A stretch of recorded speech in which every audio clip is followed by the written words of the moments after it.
It is amazing. That's something else. Yeah. That's some Star Wars poo right there. Moving into the future. I'm That is some upgrading. Star Wars poop, bro. Yeah. That's incredible. Fancy dancy.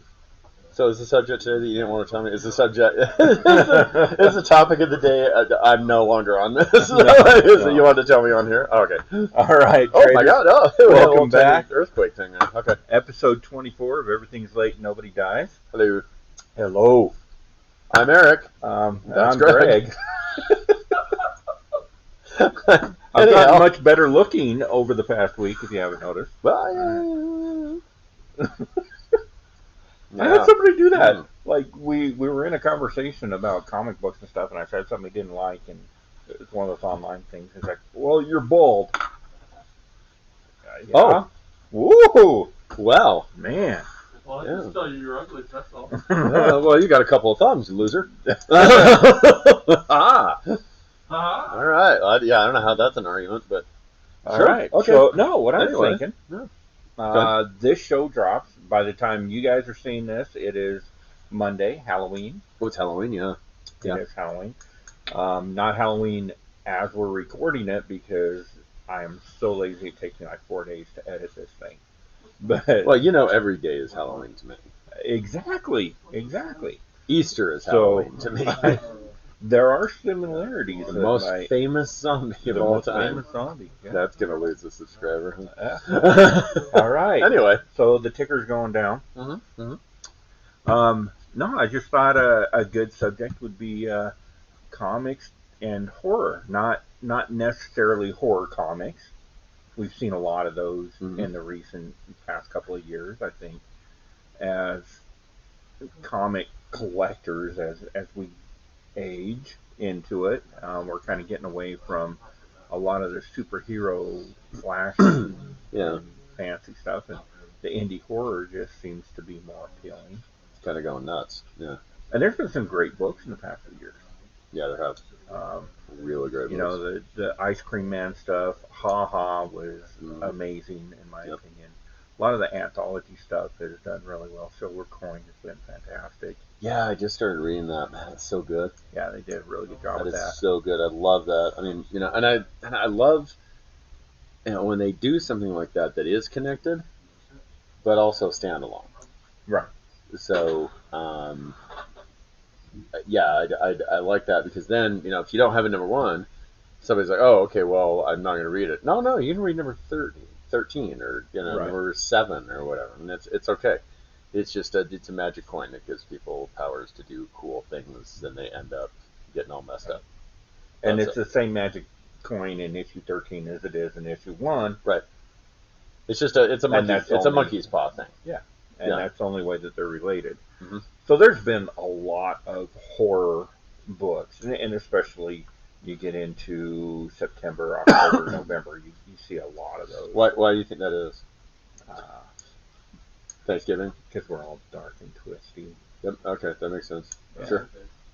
But one thing that I've been kind of exploring on my own, since meeting you and getting in this conversation, I've started expanding my view of horror cinema, especially. Yeah, we were just talking about that, weren't we? And because I do have a very narrow view of what I consider horror in cinema. It has to have a supernatural aspect, and I'm not really into the blood and gore and all that stuff. I like to be spooked rather than jump scares and stuff like that. So there's a lot of movies that you consistently reference that I have no clue what you're, and I just nod and pretend like I know what you're talking about, but I really don't. A lot of people do that to me. That happens a lot. I've been kind of looking at a lot of movies. I haven't really sat down and watched a lot this year because I've been so busy, but I do the background thing. I put on a lot of YouTube documentaries and stuff like that. Yeah, I do a lot of that while I'm working. And saw a really interesting one from I can't remember. Oh, New Rockstars was doing, and I don't know if you're familiar with them. They take movies, they take the Marvel stuff and The Hobbit and all that, and they kind of break it down and show you the Easter eggs and give theories and that type of stuff, and I enjoy that, and they do a great job. Oh, okay, cool. But he did that with The Shining, Kubrick's Shining, which I've never been a big fan of that movie. So I'm watching a lot of that kind of stuff, and I'm thinking about horror and horror comics, and because that's the easy go-to. Let's do a show about it's Halloween. Let's do a show about horror comics. And there's a lot of great horror comics out there, so it'd be really easy to do. But one thing that kind of struck me as I was looking into all this, and I brought some examples of it here, is not necessarily the horror comics, but the influence that genre has had on our comics. Oh, okay, yeah. Huh. So, and we see it across the board. I mean, a real easy one is, House of Secrets, first Swamp Thing. House of Secrets was obviously a horror title. Right. But the Swamp Thing's not a horror comic. He's a hero. A superhero. I mean, it is. It's a superhero. It's a superhero comic with some supernatural overtones. Right. I mean, it's obviously he's a monster, but he's a superhero monster. Right. It's like, well, I mean, I would compare it to Man-Thing, but I think Man-Thing is a horror comic. I would say Man-Thing. Yeah. Even Werewolf by Night is more of a horror comic. Yeah, but I mean this I feel like they tried to do something different with this, and make it. I mean, House of Secrets, House of Mystery. They're more into like dark noirish mystery stuff. Right. At that point, and I think that they maybe said, okay, you know what, we're into this dark mystery or dark sci-fi or whatever, let's make it a superhero. And you saw a couple of things like that back then. So Swamp Thing, the first Swamp Thing series, they obviously were never intending for this character to go anywhere. Right. And House of Secrets blew up, and so they're sitting back and they're saying, okay, what are we going to do with this character? I think their intention was to make kind of a gooey Batman. Have that dark detective superhero thing going on with this creature from out of the swamp.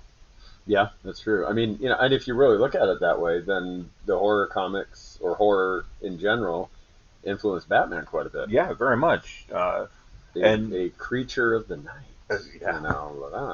And so that's such a great cover. Yeah, that's so good. So yeah, the Joker and a film that they Man Who Laughed. The Man Who Laughed. Starring Conrad Veidt. Right. And that was... I'm such a dork. It's a good thing I have a shop. Like, I can use this to actually make a buck every now and again. Like, this wouldn't play down at the insurance agency. Right, yeah, exactly. Then, you really need to get some extra coverage for your car. Did you know that the Joker was based on The Man Who Laughed? And that's what I meant. Anyhow. So yeah, obviously, I mean, I don't think there's any doubt. And The Man Who Laughs, but it's really interesting. It's fun. I think I would be curious to find out how many of our top writers for our books these days come from that kind of background. I know Tinian is a big fan of the horror stuff. Yeah. I know a lot of them. McFarlane was a big fan, and you see that in Spawn. I mean, Spawn's a demon. Yeah. Like, this is a demon, and he's our hero that we're holding up. Yeah. And speaking of which, this guy here, man. Speaking of which, this fella, this Ghost Rider man. And we've seen, 4 or 5 different iterations of Ghost Rider at this point, and obviously horror inspired. Yeah. Well, they have the Monsters book. From the Silver Age. And I want to say Monster Squad because I got Monster Squad on the brain. Legion of Monsters? Legion of Monsters, yeah. And that's Werewolf by Night, Ghost Rider, Man-Thing, Dracula? Oh, did you know that they did a Tomb of Dracula movie in 1980? Based on the comics? No. It was animated. It was an animated Japanese movie. Huh. It was based on the comics. I did not know that. It was really weird. And Blade wasn't in it. They didn't have like any of the big characters, except Dracula and like some of the supporting characters. But yeah, they did an animated Tomb of Dracula movie. I just found this out a couple weeks ago. Huh. It's bizarre. I'd like to chase that down now and check it out. Yeah, but that's an interesting chain as well. Blade was in Dracula, and then you got the whole Blade phenomenon with the movies and everything. Excuse me. And then you got Werewolf by Night, The Shadow of the Moon Knight, and then that was a horror title. So Moon Knight was always dark and weird. Right. That was almost a horror title always. Doctor Strange was basically a horror book. Right. Well, the latest movie. Mm-hmm. I mean, I would say that's a horror movie. Yeah, like we had zombies running around trying to off people. That's Marvel doing a PG-13 Evil Dead reboot. Yeah, that's what that is. It's got all the shots. It's got the zombies. It's got it's so Deadite looking now. And then even Scarlet Witch looked like a Deadite when she came up behind him, and Oh yeah. So cool. Well, and Werewolf by Night, definitely mm-hmm. a horror. Mm-hmm. Yeah. And that is like universal classic. Okay, this is a tangent, but so it's okay. We'll cut it and give you a little bit. Too. Yeah, whatever. We discussed this yesterday because I am a huge fan of campy monster. I love the Monster Squad. Mm-hmm. That is a great movie. I convinced my daughters to watch that with me. Oh, have you seen Night of the Creeps? I don't think I've seen that one. Yeah, that was a movie that Fred Decker made right before Monster Squad. I'll check that out. It was awesome, and if you look, there's somebody in a bathroom stall, and if you look carefully, the graffiti says "Monster Squad's coming." Oh, nice! That is before it was even made or written. But Monster Squad, of course, mm-hmm. famously the greatest line in horror cinema. The Wolfman. Hi, Clarice. Oh. But sup, Claire. Sup, Clarice. Yeah, that was Lecter. Just sup, Claire. But yeah, Silence of the Lamb, not a horror movie. Anywho. Yes, it is. Anyway. So I forgot. Oh yeah, so I love the Monster Squad, mm-hmm. Addams Family, the Munsters. Addams Family started as comics. Love all that stuff. Right, mm-hmm. Right. And I'm super excited for the Wednesday reboot. That looks good. A lot of people are wondering, are iffy because of Gomez, the guy the gentleman they got cast to do Gomez. Who's playing Gomez? It's not The Rock, is it? No, but he looks just like Gomez from the comics. Like, okay. I can't remember his name. He's a Hispanic actor and a comedian. It's brilliant casting. And I love those old Addams Family. God, yeah, they're great. Cartoon or comic strips. The movies were so good too. They were, and the '90s reboot was really good. Mm-hmm. I think was it Frank Langella? Not Frank Langella. No. Angelica Houston. Angelica Houston and Raul Julia. Yeah. Yes. Like they were fantastic. They're so good. And all that's great. But I watch, and I'm a huge Rob Zombie fan, so I watched The Munsters. And as I told him earlier, to me, The Munsters on Netflix, it is the Netflix version of John Carter of Mars. It is really something I wanted to enjoy so much. I wanted to enjoy it, and it just didn't deliver in any way. But I'm doing my Lily Munster impression because everything she does is like this. Yeah, and I'm like, why are you doing that? I really think she was trying to do Morticia Addams. I think she was trying to do interpretive dance. It was, and it failed. Bizarre. Yeah, it was. And I told you I think. Oh, Herman. Yeah. Herman going through that special time that a young man hits when he's in his early teens. That's what it sounded like. Well, the thing is, Fred Gwynne was he was just a great guy. You could tell that came through. Yeah, and that came really through. Did.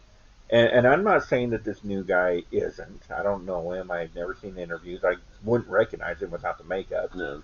Well, he's been in every other Rob Zombie right, movie. but I still wouldn't all recognize. of them have, but yeah. But the way he portrayed Herman, he made Herman come across as just a total douche. Oh yeah, he was a jerk. Like there's nothing redeemable about that character. He wasn't lovable. No. He wasn't funny. He wasn't anything. And then they built the house on Mockingbird Lane and used it for 30 seconds. Yeah. They built that. That was a set. Well, I would think that the intention there would be to franchise. And yeah, but it ain't going to happen. No. You know what's interesting is it was, I think, 1442, Universal 1442. Yeah, 1442 production. And you know what they do, right? Was a huge problem. Yeah. They take old properties and make crappy sequels. Yeah. Like Tooth Fairy 2 with Larry the Cable Guy. Yeah. Things like that. Yeah. Because everybody knows that Larry the Cable Guy can totally take over from Rock the Dwayne Johnson. That's a natural progression, right? Yeah, so they just got that and were like, oh, let's just test it out and see what we can do. I don't even know why they made it because it went like straight to streaming. Yeah, you know, and it's like, and a lot of the straight to streaming stuff is reminiscent. It's just a bigger pool, but it's reminiscent of the '80s stuff when we had the direct-to-video sequels. Right. You had the crappy direct-to-video, you know, and in the '80s, if it was direct-to-video, 90% of the time that means it's a terrible movie. Right. Because you couldn't get it in the theaters, and if you couldn't get it in the theaters, then it's not good. You know, that changed a little bit. I think it's definitely changing now with a lot of Hulu stuff because Hulu is just killing it. Right. Well, the few Hulu projects I've watched, I haven't watched Hellraiser yet. It's really good. But Prey I was expecting to dislike Prey a lot. Well, I wasn't expecting to dislike it. I was expecting to have the same feeling as I have with almost every other Predator movie. When it was like, well, that wasn't a very good movie, but I enjoyed it. I can watch that again. That was cool. Yeah. You know, I mean, even going back to the first one, I think the best made Predator movie was either Prey or Predators with Adrian, what's his name? Adrian Brody? Brody, yeah. Yeah, I don't think I've seen that one. Actually, I know I haven't seen that one. And that was good. To me, the best Predator movie is 2. Like, it's better than the first one. Danny Glover made that movie. Well, because he's an actor. You didn't have any actors in the first one. Yeah. You just had a bunch of, except for Carl Reiner. Except for Apollo Creed. Carl Reiner. Carl Reiner, yeah. Hey, Ed, get over here. Hey, what's up, man? That would have been hilarious. Wow. You know, his shaggy hair and his mustache. Hey, Dutch. Yeah. Ow. God, Carl Perkins? Weathers. Carl Weathers. I had to go through Carl from Walking Dead. Yeah. But I don't think that Predator and Aliens, those are not horror movies. Oh, definitely they are. Sci-fi. They're sci-fi horror. I think that you could put them in either camp. I think there's a whole subgenre of horror that's sci-fi horror. Yeah, and that includes Aliens, Predator, Night of the Creeps, Night of the Comet, a bunch of stuff like that, man. You know, and it is. There's definitely. I mean, it's definitely okay. Then if it's not a sci-fi horror, it's a scary ass sci-fi movie because you got an alien going over there, you got a monster that's picking people off. It's Friday the 13th on a spaceship. My very first experience with that is my mom and dad went to see that. And when did that come out? 82 maybe? I mean, it was the original. Yeah, it was like really. Seems probably 82. Yeah. Something like that. So I was pre-16, and my mom went to see it and said it was so terrifying. That movie scared her so much she sat through the whole thing with her hands over her eyes. Didn't watch any of the movies. And my dad's like, oh, it was so good. And then when it came out on VHS, we lived in Willard. We had to walk down to the local grocery store where they had all the VHS tapes, and so he rented it, and he was like, "Now this is the one that terrified your mom," and and I watched it. And I was like, okay. But by then, I had seen the X-Men fight the aliens, and I had, you know, by that time, that kind of action, I had gotten on a regular basis from comic books. Yeah. Well, I mean, and it's just like when people say, "Oh my God," I mean, I remember the first time I saw The Exorcist, it scared the piss out of me. Oh yeah, it's still kind of creepy. And it's still, certain parts still creep me out and scare me, right? But it's gotten a reputation for being one of the scariest movies ever made, right? But people that, I know, like 20-year-olds that watch it and they're like, "That was stupid. It was slow. Nothing happened." And it's like, well, yeah, and it's called building tension. Right.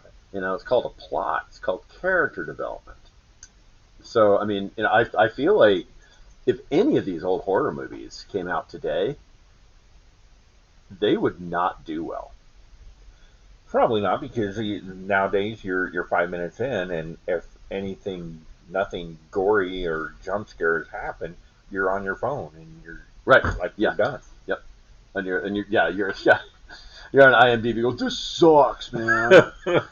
1 star. If I could do no stars for this lame ass bucket of crap, man, whatever. 0.5 stars for the hot chick. Okay, shut up. But yeah, it's true. The Exorcist would have bombed because it was building tension. There was nothing super scary, like overtly scary for like an hour. Right. Halloween would have bombed because it's babysitting and going to school for 45 minutes. Godzilla would have bombed because it's about transportation and bridge building in Japan. And that would be boring to people. I mean, and people, like I said, people say this latest Halloween sucked because Michael wasn't in it. He had more screen time in this than he did in the first one. He had no screen time in the first one. He had 9.5 total minutes in the first movie. And you're coming off of the masterpiece that was Rob Zombie's version.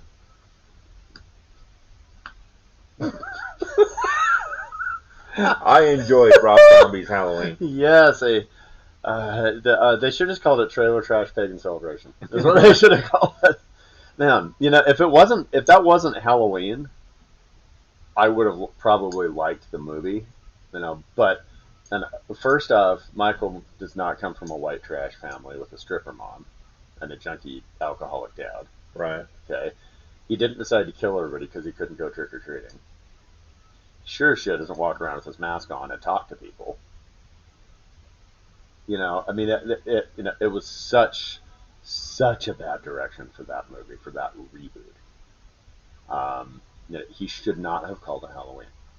Like I think in order to do these kind of films justice in my mind, I'm going to have to go back and kind of relearn what I define as a horror movie. I mean, I've always been much more into sci-fi and that kind of stuff, but the horror genre is there's like so many subgenres, and there's tons, man. Like the more I'm getting into it, the more just insane it is. I can help you. But yeah, so I mean, you could again superhero horror stuff. Ghost Rider, definitely. Oh yeah. But he was also in the Defenders. Yeah. You know what I mean? So he's pounding around for Hulk and Doctor Strange. It's really interesting to me. Like, this is a villain that's right out of, and there's nothing supernatural about the Red Skull. Yeah. But it's definite horror imagery. That's God, yeah. The character's modeled after Lon Chaney. Yeah. I mean, and that looks like a VHS cover from the 80s. Yeah. Yeah. That's a beautiful cover. What was that Chaney movie? It was Mask of the Red Death. That was Vincent Price. No, Lon Chaney in the silent Mask of the Red Death. Oh, the silent. Okay, yeah. That's where they got Red Skull from. Yeah. Yeah, and that's interesting because they go back to all these different movies, for all these different like major characters. Right. Like not insignificant characters. They're major characters. I mean, you don't get any more major villain than Joker and Red Skull, right? Right. I mean, that's Green huge. Goblin. Green Goblin, yeah. they all look like horror characters. Yeah. And I love that. I mean, that's part of what drew me to comics in the first place. As I was like, oh man, this is like crazy. I always had this fascination with darker stuff, even when I was little. Right. And that's what I loved about the X-Men. Is I picked up that X-Men '94. I mean, I will never forget. And I was 4 years old when I got that book. And I picked that up, and I looked on that first page, and it was just a very unsettling image. And it was Professor X, and he was looking like this, and he was talking to the X-Men, but he was in front of a mirror. It was a genius splash page. And it was the back of his head, and all the X-Men reflected in the mirror. Yeah. And it was like Beast was sitting there, and he was like, and Cyclops was kind of weird looking because he's got that visor on, and and if you look at the X-Men specifically, a little bit with the Teen Titans and some other groups, but the X-Men, there are so many horror archetypes in there. You got the Beast, you've got the dude with wings, and the chick that moves things with her mind and can impel you on something. Right. And you got Dr. Jekyll and Mr. Hyde, which is Beast. You got Carrie. You've got all this stuff, man. You got a slasher. You got Wolverine. And I mean, dude has knives that come out of his house. And these guys came from the 50s and 60s where they were doing horror and then horror sci-fi. Yeah. And then Amazing Fantasy. Amazing Fantasy was not a superhero book. No, it wasn't. Spider-Man was never intended to be a superhero. Yeah. Stan Lee wanted him to look like gross and scary. Yeah. And they were like, no, you can't. It'll scare the kids. They won't buy it. Right. So he's like, okay, then I'll put him in a red and blue outfit. And they're like, oh, yeah, because you see a lot of red and blue spiders running around, But yeah, you're right. That was all influenced by that. You are correct. I like hearing that a lot. What, that you're right? That you're I'm correct. Yeah, I don't say that much. I don't say that enough. Nobody does. I don't say that enough. I'm sorry. You're correct. How are you doing? I'm good. I'm good now. That's correct. Because I'm correct. See, there's another one. That's correct. You are doing good. Okay. So speaking of horror comics, I'm gonna just pop this guy up here. This is my pick of the week. Damn Them All. That looks pretty horrific right there, actually. I'm a little surprised at your pick of the week. Really? I really am. I would not have expected that. I love that book. It's very mainstream. I mean, it's a great book. I think it's extremely well written, great art. I mean, it's pretty mainstream, yeah. But it's really good. And, I mean, it hits all the marks with me. So I love John Constantine, old Hellblazer stuff. Right. The old Vertigo stuff. The stuff since, it's been pretty good. On and off. I can't stand him just being in the Marvel universe or in the DC universe and hanging out with superheroes. I don't like that. I didn't like Justice League Dark. You're not supposed to have John Constantine just like really. I don't think interacting with any. If you're going to have him interact with a superhero, it's got to be a brief interaction with Batman, and that's about it. Maybe that. He doesn't. He doesn't belong with superheroes. He's this, British scumbag, con man, queer punk rock guy. Yeah. And he definitely is not plays well with others. No, he is not, man. Yeah. And that's what I like about, that's one thing I like about the, when he's in the DC stuff, is he's an ass. Tom Taylor writes him just right in that. He doesn't show up much, but when he did, it was just like, oh yeah, this guy, yeah, okay, that's right. So to me, the mainstream Constantine stuff feels more like a skin swap of Guy Gardner. Almost, because yeah. He's like a smart ass. He's got jerk that same and, energy, and I think Guy does it better. Yeah, I think so too. That's a good. You're correct. That's a great observation, Eric. But yeah, so the thing I like about this, it's a woman that really embodies that early Constantine stuff. Yeah. I can see that. There's the magic in it. There's the smart ass, swarmy like, yeah, this is what I do, and if you don't like it, I can hit you in the head with my hammer. And it's like, ooh, God, I like that. So that, we've got that Constantine. There's a book a long time ago. A guy that's named Chris, I think Miskowitz is his last name. Thomas Alsop. Really good book, and then that was coming out in between the Constantine stuff, and I was like, man, this really reminds me of old Constantine. It's really cool. This also reminds me of old Hellblazer that I really miss. So that fills that void for me. Charlie Adler's art, I have a hard time with his art in black and white, which is weird because I really like black and white horror comics. But when I was reading Dead, how much of this crap we're going to cut out? None. Great. I've just gotten so lazy I don't cut out anything anymore. Oh, lovely. And when I was reading Walking Dead, I would think like every 3 or 4 issues I'd be like, oh my God, man, I can't believe they killed Rick. And I was like, oh no, just a guy that looks like Rick. Because all his characters look alike in black and white, and I couldn't follow. That's part of my problem with Walking Dead. The cast was so big, and for a cast of characters that big, you need somebody that draws people differently. You need that. You can't. And that's a tall order when you're talking black and white, and they're actually publishing monthly. Yeah, I mean, that's a lot of work. Yeah, and you know what? It is a tall order, but the only reason I ever knew it was Andrea is because he had a scar on her face. The only reason I knew it was Carl is because he was this annoying kid with a big hat. He looked like Burt Reynolds from the SNL Jeopardy stuff. The only reason I knew it was Rick is literally because people would be like, "Hi, Rick," or he didn't have a hand. And I'm like, "Oh, okay," because they all looked exactly the same.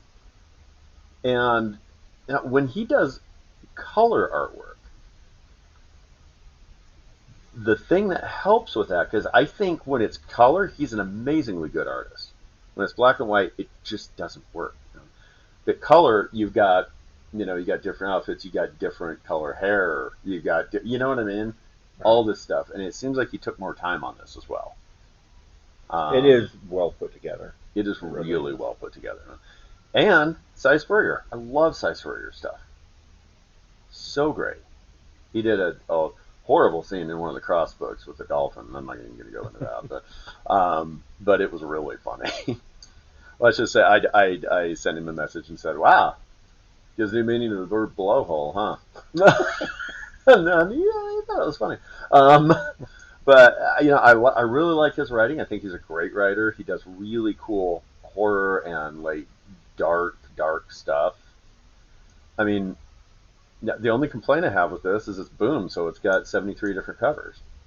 Well, and I thought, to me, I was afraid that was going to hurt it because it came out and it has so many covers. It has the foils, and it has the look the Berserker had, and I thought that it was going to get caught up and lost. In the crowd. Yeah, and lost because of that. I really enjoy the fact that they can it's almost an anthology because you got the same character and she's doing the same thing and she's on her mission, but it's going to be really a villain of the week type situation. And see, that's great. And yeah, it's fantastic. You get to learn about 72 lost souls or whatever, and yeah. And that's when I liked X-Files. I liked those early seasons when it was a Monster of the Week. Yeah, I love that stuff. When it got to like, oh, there's all these alien things, and there's a man that smokes cigarettes, and it's the CIA, and I don't care about that. I don't want to have to keep track of all that. I just want to have fun and be entertained. And that's when X-Files lost me. Well, that's what made Buffy the Vampire Slayer work. Yeah, so well as they found that rhythm where they would have the one big bad of the season, and you'd have little snippets through the shows, through the 24 episodes, showing how they're getting to that final confrontation. Right. But each show was basically a Monster of the Week type thing. Yeah. And when they moved over to WB and started doing the long arcing, after they lost everybody. Yeah. And I think that's going to be fun. I really look forward to what's going to happen in this book. Yeah. It's really cool. I think they've got something here, for sure. Yeah. For sure. And I think this is one of Boom's best books. Definitely one of Boom's first. I'm trying to think of what else they have that really stands out, and I can't think of a whole lot from them, unfortunately. Yeah. I mean, Berserker, I think that started out strong, and I've got, by the time something hits a backlog with me, I don't know if I'll ever finish Berserker. Yeah. I didn't read Berserker because I'm just not interested in Keanu Reeves writing himself as Wolverine. Which is pretty much what it looks like. It's a good concept. It's a good concept, and I think it's going to go someplace. But I would just soon wait for a show or a movie or whatever. I mean, there's only two issues left. Yeah. It's only 12 issues. Yeah. It's taken a couple of years, but it's only 12 issues. It's taking way too long, but anyway. Yeah, well, and I don't have a pick of the week because I knew we were going to probably go a bit long here. Just a couple things I wanted to touch on. With everything that's going on with selling online, there's a new player. It's called palthat.com. Go check it out. It's called what? Palthat.com. Palthat? Pow. P-O-W. Pow. Pow. Palthat.com. Stan Lee's Pow. Yeah. I've actually had an opportunity to talk to the owner of this site, and they're based out of the UK. It's really kind of a cool concept. It's a monthly. You pay a monthly fee, and then you can list books on there like an eBay or whatever, and then that eliminates most of the fees. I mean, all you have to do at that point is pay credit card processing and possibly. Cool. But I did want to mention C3 over this past weekend. Rob's Fat Stacks did the online kind of telethon thing with a couple other guys. It was Cardboard Crazy, of course. Cardboard Crazy is the one that started C3, and he backed off this year because I think as of the time you see this, he's a new father, and he's just got a lot going on. So Rob took it over. John's Comics for Kids was working with him. Hi, Rob. Congratulations, Daddy. There we go. I like that. Rob's collection would blow your mind. Yeah. Like, I've seen some of your stuff, and I've heard about more, but I've worked on his books, and man, his collection's insane. Yeah. But over the past weekend, C3 raised over $20,000. That is amazing. Over one weekend, over $20,000. All that money went directly to the American Cancer Society. Yeah, that's great. It's just crazy, and we have our live event, C3 comic show, coming up November 12th. I haven't even talked to you about this. So we will have our con exclusive there for Bleakhaven. Yay! It is on order, and Greg is the artist that did the cover for my exclusive on that. And my daughter's the artist that did the cover on my exclusive. So we can both sign them. Very cool flip book. Every creator that's ever been involved with Bleakhaven is going to be at the show. Wow, that's awesome. So, like, every single one, the ink, the person that did the inks, the letterer, all the artists are going to be there. That's cool. Stanley's going to be there. Stanley's going to be there? Stanley. Oh. Stanley Bostwick is going to be there. Not related to Barry. Although that'd be cool. Rad. Oh my god. Oh man. Somebody asked me just a weird question. They called up today and said, you know Gil Kane, if you heard of Gil Kane, the writer? I'm like, I'm not going to correct you. Yeah, I have. Is that Bob Kane's son? I know. It was really difficult for me not to just giggle. And I'm like, no, there's no relation there. It's like, yeah, it's not like Stanley, Jim Lee's dad. It's a totally different one, man. Oh, that's awesome. Totally different one. Oh my God, Jessica Jones is related to Vinnie Jones. Did you know that? They're cousins. No, I did not know and that. Blackie Lawless from Wasp, that's Lucy Lawless's brother. Oh, that's true. Right on. And I am the father of Chris Gage, who writes a lot of books. I'm not related to anybody. Oh my God. So, anyway, it's going to be a great event at, where are we at? The Davis Applied Technical College in Kaysville. Come out one day, November 12th. Students get in for free. You're going to be there as a vendor. Yep. I'm going to be there as a vendor. Like the vendor hall's full. I'm going to be there as a vendor, as a signer, yeah, and as an occasional male model. Occasional. I'll sometimes just be like, JCPenney, what's up, Stan? We got 3 food trucks going to show up. Oh, cool. Who's going to be there? Taco truck's going to be there. I don't know who else. Okay. But you can go to. I know the taco truck's going to be there. Yay, taco truck! You can actually go to the C3 event page, and we've got all that posted there. Yeah, do that. Mr. Doug Wagner, not related to Lyle. No. No. Oh, I don't know. He might be. I don't know. I just assumed. I guess I shouldn't assume. That could be his third cousin, 4th times removed. You never know. On his step grandmother's side. But he's going to be there. We just got names escape me because I'm old and sad. But gentleman that wrote a bunch of the Cthulhu stuff. When you get sad, do you forget things too? I do. That happens to me all the time. So I can barely remember anything these days. That's going to be November 12th, and we will give you more information about that as it comes up. Yeah. And the good news is we don't have to have a fire sale here because the fire looks like it's under control. It does look like it's under control. But I had somebody from Pennsylvania text me today and ask if we were okay because it was on the national news there. Really? Yeah. Wow. They're like, Sugar House is on fire, man. You all right? I'm like, yeah, I guess. All right. So make sure you tune in every Wednesday where we come to you live from here at Black Hat Comics. I run down the wall and show you all the new books. Or the spots that are supposed to be full of new books, depending on when we get them. Yeah. And we do that live every Wednesday at 10:30 a.m. And then make sure that you like, comment, and subscribe. Ring the bell. Ring the bell. And make sure you get notified of all of our shows. What's in the bell? And we'll see you later, traders. What's in the bell?